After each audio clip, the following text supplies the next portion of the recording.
So a little bit over a month ago, we covered the controversial topics surrounding the many different ways that people can sell their souls, including rappers and celebrities, but also everyday people, which, by the way, if you want the extended version of that video, feel free to find it on my Patreon, where you can also find additional uncensored videos that are not on YouTube if you want to support the work. The link will be in the description. Well, in today's video, I would like to discuss an individual who has done something I would like to call unique, because while many can argue that these two different ways that this person has sold their soul, in my opinion, can be clumped in as one, I'm going to separate them in this video, and I'm going to explain to you why. DJ Khaled, yes, this guy, DJ Khaled, who in my opinion sold his soul both ritualistically and figuratively. And what I mean by that, even though once again both of those could maybe be seen as the same thing, generally speaking, the reason why I'm going to separate it here is because ritualistically, I mean the conspiracy theories about signing your name in blood and, you know, swearing a secrecy or an oath to these evil entities out here. All these conspiracy theories are surrounding these celebrities.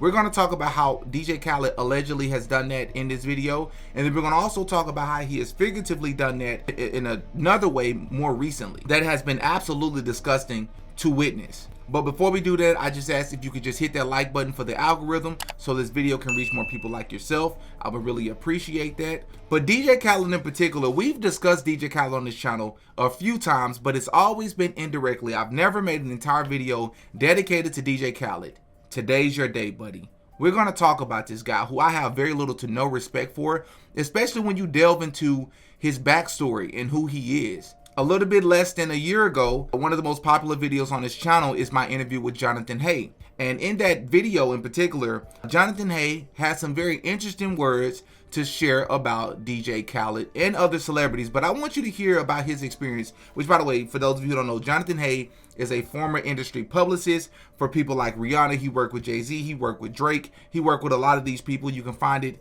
in one, and I'm gonna link it here. You can find it. It's one of the most popular videos on this channel. But I want you to take a listen to some very interesting things that he had to say about DJ Khaled that he experienced firsthand. You saw those messages of what I need to destroy and everything, right? So obviously he knows who I am. What is it called? One Shot, the television show. One Shot? Yeah, if you don't mind just talking a little bit about that for people to understand just what it was, what role did you have, sort of the affiliations. Let me show you this, all right? So contacting me about, you know, like DJ Khaled. Do you know if DJ Khaled received the package? John 3 went up, right? And that's 16. That's a Billboard premiere. DJ Khaled, you know, people reaching out for an event that we had. Or so this is just to show you about, you know, DJ Khaled was also a client. DJ Khaled feature on ebony.com. You know, I'm a contributing writer for an interest in interviewing DJ Khaled and about him joining Beyonce's Formation tour. You know, this is 2016. And DJ Khaled on BBC News. This is like for one of his like Snapchat things, right? So you see, you know, that I was also, you know, a publicist for DJ Khaled, you know. This is the last one. This is from Wave 3 News, right? And it says Louisville music producer leaves BET One Shot to reunite with birth parents. This is like my birth, June 6, 2016. And you can find this link yourself. You know, I'll send it over to you as well. Talks about me, obviously, leaving One Shot because it was so weird. Like, people talk about the Diddy freak-offs, the stuff that was taking place at One Shot, like Sway Calloway and DJ Khaled and RZA from the Wu-Tang Clan. And I booked them for like a Scratch magazine cover. And I worked for his company called Civil Rings, Rings and Partners Entertainment with Civil Rings. So to see the way that these guys behaved was absolutely the weirdest thing I've ever experienced. Like, I was upstairs. First of all, Khaled, RZA, Sway Calloway, we were all upstairs and we were working on music. And it was in this big like mansion. And somebody had said something about they were passing around Coke, like on a plate. And RZA was like, "No, you don't want to get dick." And I looked at my girlfriend, my fiance at the time, and I was like, "What?" You know, but, you know, trying to keep it cool. You know, I'm on my job, I'm on the work. And I didn't Coke dick even a minute time. I was Coke dick. So sorry to be vulgar. Then they all head downstairs into like this living room. And so I'm upstairs with King Tech. King Tech is Sway's partner. It's Sway and Tech of the morning show. They've been around since the 90s. They interviewed Tupac and Biggie. King Tech and Sway have their own show on Shade 45. And Tech we were upstairs working on music, and he was like, hey, don't go downstairs. Don't go downstairs. And then in between the music, like when when you're recording music and it would stop, you would I heard all these noises, like it sounded like right. And I was, thinking, what is this? And I noticed that Tech, would try to get the music back on real quick. And I'm like, are they shooting down there? Is what I was thinking. I know that the two women that were part of the show had left. It was just the guys. So I told him I was walking out of the studio room, and he was like, where are you going? Don't go downstairs. Don't go downstairs. I was like, I'm going to the bathroom. And I did. I went to the bathroom, and I noticed he had turned the music off and thinking that he's listening to me. And I'm in the bathroom, and I could just hear it, and it was just so loud, and it was just men, and I'm just like shocked. So I tried to peek my head around, and I could just see like the shadows, and I could see like a part of like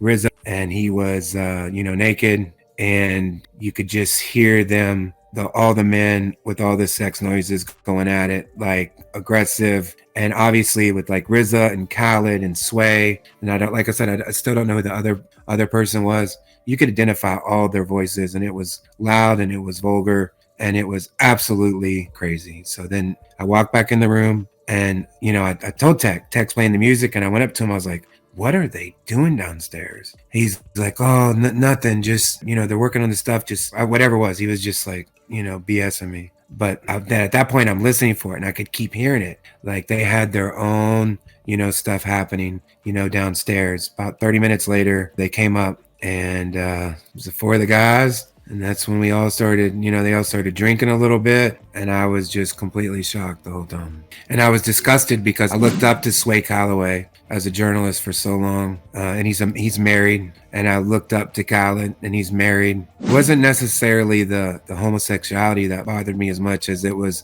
the adultery that was happening. Like, these are men that I really looked up to.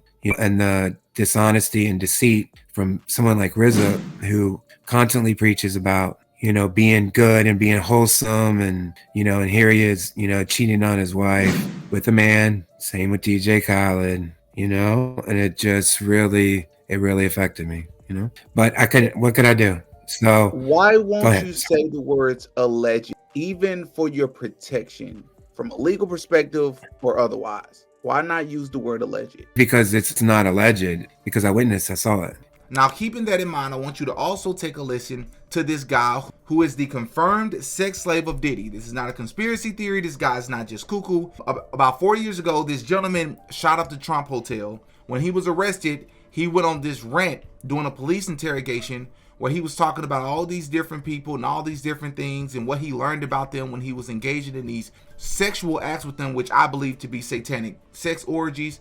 But that's neither here nor there. Well, in this video, he shares some things about P. Diddy, who he is, and not only P. Diddy, listen to who else he mentioned, and some very interesting things he had to say about them. Diddy and Ross, which are good buddies, okay? Mm-hmm. They're gay. Who? Both. Diddy and Ross. And Khaled. They're all gay, okay? DJ Khaled, Rick Ross, yeah. And P. Diddy? Yeah. They're all gay? Yeah. Gotcha. I know you may or may not, I know you're gonna believe me. You have what's called the Illuminati. How do I know this? Yeah, that's what I want to know. How do you know this? You know Sean Combs? Puff Daddy? Yeah. P. Diddy, whatever you call himself these days. Yeah, go ahead. Yeah, he's part of what's called the Boule. The Boule is a branch of the Illuminati. Okay. I had settlement with Sean, okay? Now, keeping that in mind, let's get into DJ Khaled. For those of you who don't know, because I'm just now finding out, and by the end of this video, you will quickly understand why it would be surprising for a lot of people to even find this out about DJ Khaled. DJ Khaled is a Palestinian American. He's Palestinian. I never knew that. Did you know that? Well, it gets worse, because DJ Khaled, for whatever reason in the world, has not said a single thing about what's been happening and taking place in Gaza, which anybody with a heart, anybody with a brain and has common sense could clearly see that what Israel is doing is not only hypocritical, but it's flat out evil, bro. It's genocide. That's what it is. It's fucking insane. It's insane. And if you can't see that, if you can't say that, and your response is, Israel has the right to defend itself. Like, what are you talking about? Against what? Children? Right. Against women and children that are getting blown apart? Against aid workers that are getting killed? Yeah. Like, what are you talking about? Like, we can't have a rational conversation if you're not willing to address that. Yeah. You see what's happening in Gaza, even yesterday, Yeah. Yeah, the people that were waiting for food got bombed. Yeah. It's insane, and no one wants to talk about it. Right, but if you do talk about it, you're anti-Semitic, which is so strange. Like, I don't know how they wrangled that. Well, DJ Khaled, being Palestinian American, hasn't said a word about it. You still have family in Palestine? Yes, I do. How do you get involved politically in the Middle East? I get involved with the peace. You know what I'm saying? Meaning, as I'm all about peace. I'm all about unity. I'm all about love, and I want my people, to always be good. But I'm going to tell you something that's even more disgusting, which is the reason why he hasn't said anything, which will lead me to the second way in which he has sold his soul. Back on February 9, 2023, which is just 8 months before October 7th, DJ Khaled announced a partnership with Def Jam Records, while also serving as the global creative consultant to Def Jam and UMG, which is Universal Music Group, which is only the largest music label in the world. Well, Lucien Grange is the CEO of Universal Music Group. Who is Lucien Grange? He is Jewish, by the way. So he oversees all this stuff that we hear. He oversees all of this stuff from the music industry. So not only is DJ Khaled sacrificing and compromising his morals, but he's also sacrificing and compromising his own people in a roundabout way, because Lucien Grange supports the Israeli Zionist regime. He can also be seen attending Friends of the Israel Defense Forces, which is a nonprofit organization that provides financial and emotional support to soldiers serving in the Israel Defense Forces and their families. And Lucien's wife donates to the Zionist federations. And Lucien and his wife also happen to be good friends with Israeli-American billionaire Haim Sabin, who is a non-executive director at UMG. Haim is also a major donor to the Democratic Party, which, by the way, have you ever noticed that the Democrats and the Republicans can't seem to agree on anything for the most part, but when it comes to Israel, they 100% agree on just about everything when it comes to Israel. No disagreement there. Have you noticed that the Republicans and the Democrats can't agree on nothing except when it comes to Israel, and Netanyahu can come over here? You see the leader of the Republican, the leader of the Democrat standing together with Netanyahu. Is that a strange picture? That you can't agree on the welfare of the American people, but you can agree on what is in the best interest of Israel? Talk back to me. But I digress. But since we're talking about donors, that being Haim being one of the biggest donors to the Democratic Party, and Lucien Grange's wife donating to the Zionist federations, I just want to state as an aside, for those of you out there who may be currently addicted to PORN, which I'm not judging you. I used to be addicted to it in between when I was 17 up until like the age of 20. So for like a 3-year period, I struggled with it as well. But by the grace of God, I overcame it. I pray that you all overcome it as well. But I just want to share with you that if you're one of those people that participates in watching OnlyFans or PORN, any other version of it, I want to let you know that in the weirdest wraparound indirect way, you are actually helping fund the war that's taking place in the Middle East in favor and support of Israel. The largest donor to AIPAC is a guy named Leonid Radvensky. He's the owner of OnlyFans. This needs to be understood. The people consuming content from OnlyFans are not only destroying themselves, but without even knowing, they're funding the genocide of women and children in Gaza, funding wars in the Middle East, and funding Israeli control of American congressmen and the control of the US president. People need to think about that before they go on that site. So I want to just make sure that you all know that, but I digress. Now, for those of you out there who may say, well, DJ Khaled, even if he's Palestinian, it doesn't mean that he necessarily agrees or he takes the side of Palestine. I agree with you, but it's not like we're talking about a situation where he's only speaking up in favor for Israel, right? Or he's spoken out publicly and said that he just wishes all of it would stop. He won't talk about it. He hasn't taken a position publicly, which is wrong. And I'm not even the biggest when it comes to identity politics, so to speak. But just because you came up with the term identity politics does not mean that your identity and your heritage and where you come from and your roots are not important. That they absolutely are. And with your platform, you need to be speaking out and saying something. And we know that you have the ability to speak out and say something about social topics, because in 2014, DJ Khaled himself featured on a song called Don't Shoot by The Game, which was a tribute to Michael Brown and protesting against quote unquote police brutality. And in 2016, he introduced, during the BET Awards, he introduced Big Crit, who delivered a politically charged poem, once again speaking out about quote unquote police brutality. And I only say quote unquote because yes, I believe that we do have, I'm not saying police brutality in itself does not exist to some extent, but police brutality as it pertains to ending in somebody of color being unalived absolutely does not exist, especially when you compare it to the amount of so-called black people who unalive so-called black people on a monthly basis.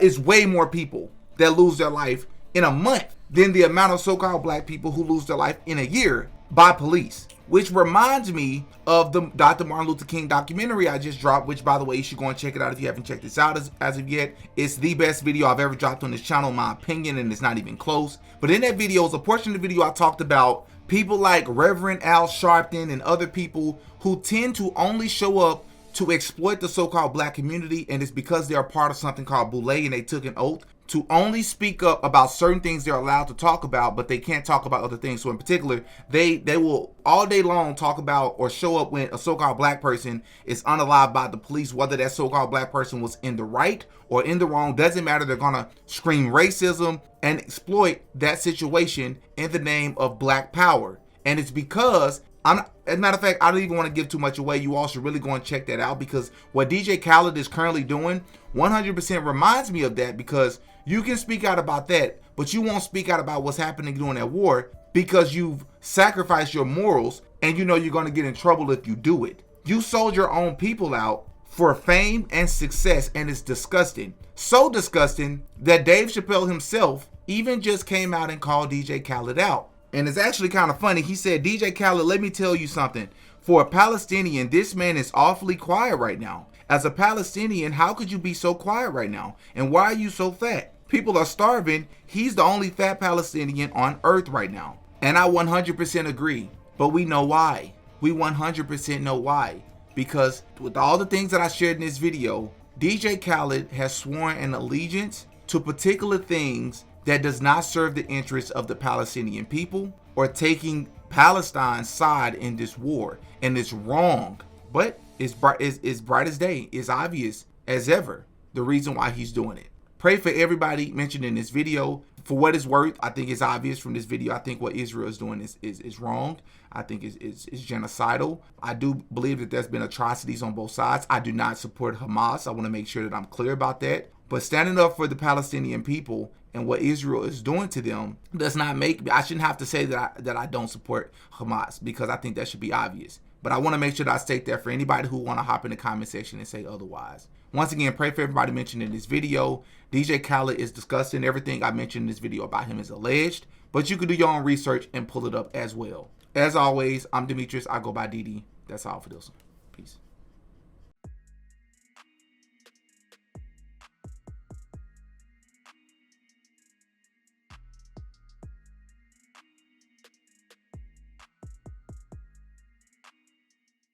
Oh yeah, Diddy got a podcast.